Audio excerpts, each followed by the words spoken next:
news and rumors. Just a couple things on the news today, but a couple really fun things. We did see a new teaser trailer. This comes out of comicbook.com. Jamie Lovett over there again. I love that on these Mondays. That's one cool thing about doing Mondays. I feel like there's always been a trailer. Like we had Shang-Chi the day we recorded. Now we got the Eternals teaser trailer. Giggler, as you're kind of the bigger MCU fan, how did this go for you? Did it get you excited? What were you thinking as you saw this plethora, this huge cast finally coming into play? How were you feeling during this trailer? I'm so pumped. I've been excited, low-key excited for this for... Loki excited? Not meant to be a play on words there, but maybe it could be. Are you as excited for the Eternals as you are Loki? Yeah. More? I think this, I don't know. That's tough to judge. No, Loki's sooner. So obviously I'm counting down the days for that. That's but fair. This is fair.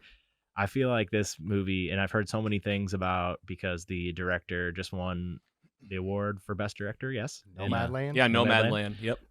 So that's promising. Like I'm just ready. Like this is going to be something much different, especially after reading through this history book. I know the Eternals have a huge part in the history of the MCU. I don't really know much about these characters or where they come from, but I'm just kind of going with it, playing it by ear. And like now we see this, I have something to go off of. Now I've kind of been looking in this encyclopedia, looking at, well, who's this person? What do they do and all that? And I'm pumped. This is going to be, I don't even know what this movie is going to be about. Yeah, I know. The big tagline that came out of this thing was, I'm paraphrasing, but as we've always been around and never intervened until now. And like, that's the movie. PC Mike, we saw this article from Comic Book. The Eternals cast includes Angelina Jolie as Thena, Richard Madden as Icarus, Kumail Nanjiani, thank you, as Kingo, Lauren Ridloff as Macquarie, probably butchering a lot of these, Brian Tyree Henry as Fastos, Salma Hayek as Ajak, Leah McHugh as Sprite, Don Lee as Gilgamesh, Gemma Chan as Cersei, Barry, I can't see actually I can move this. Look at this. Barry Keoghan as Druig, and Kit Harington from Game of Thrones. Also, I forgot the other one. Richard Madden's from Game of Thrones. Richard Madden's also from Game of Thrones. Coming in as Dane Whitman, a.k.a. the Marvel Comics hero Black Knight. It's coming out November 5th this year. PC Mike, how did this sit with you after seeing the trailer? I think I'm more excited for this than anything the Marvel's done in a long time, if I'm being honest.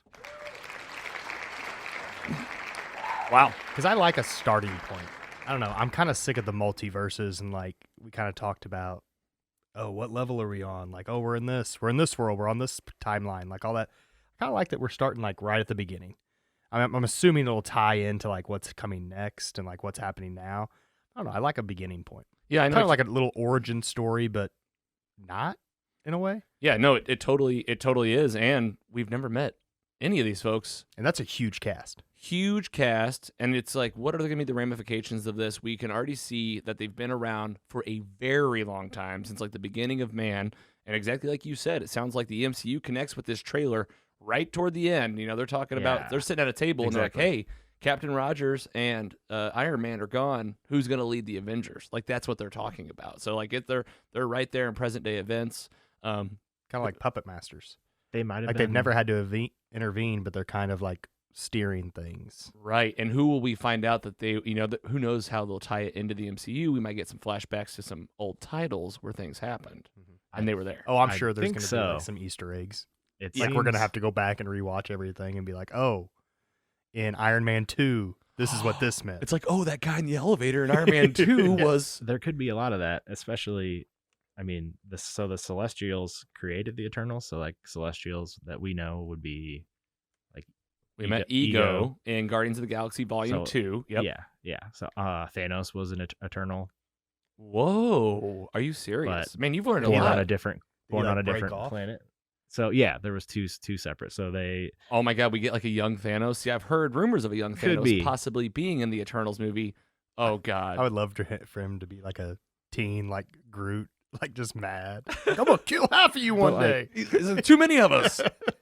Yeah, I just don't know what to expect. Like the vibe that I'm thinking from doing my research on this is like that there basically was a group of Eternals on Earth that were and I have no idea if this is what the plot of the movie is going to be, but it could be somewhere surrounding this. But they were basically on Earth. One of the people, Sprite, can like delete people's memories. So they were all on Earth. They as Eternals, but they deleted their memories, and they basically were on Earth just living normal lives, not aware that they have these powers. And then I guess maybe something happens and they're like called upon to use their powers. So they've been around so long, it even looked like certain characters were like, there was like the one guy from Game of Thrones that isn't Kit Harington.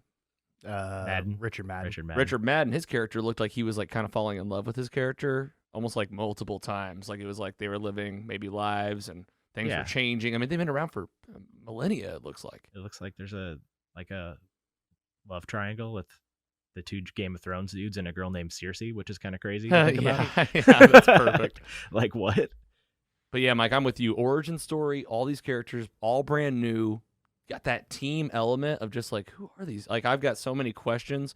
Andy's studies are going to help us, these books. Thank goodness. They drop, like, they might as well have been eating shawarma on that last scene. Oh, I know. I was like, this is for sure supposed to. After this, the memes on like Instagram, there were so many memes of all the Marvel like dinners. They're like, man, Marvel people are always sitting down eating dinner. In that scene where they're like lining up outside that like that castle wall, and one of the guys, maybe I guess that has super speed comes in and that just looks like they're just ready to F shit up. Yeah, they look super powerful. Can't wait to see it. Can't wait to see the impact. I can't believe this is coming this year. I mean, look at this title from on.com. That's AWN.com. It says In the Beginning.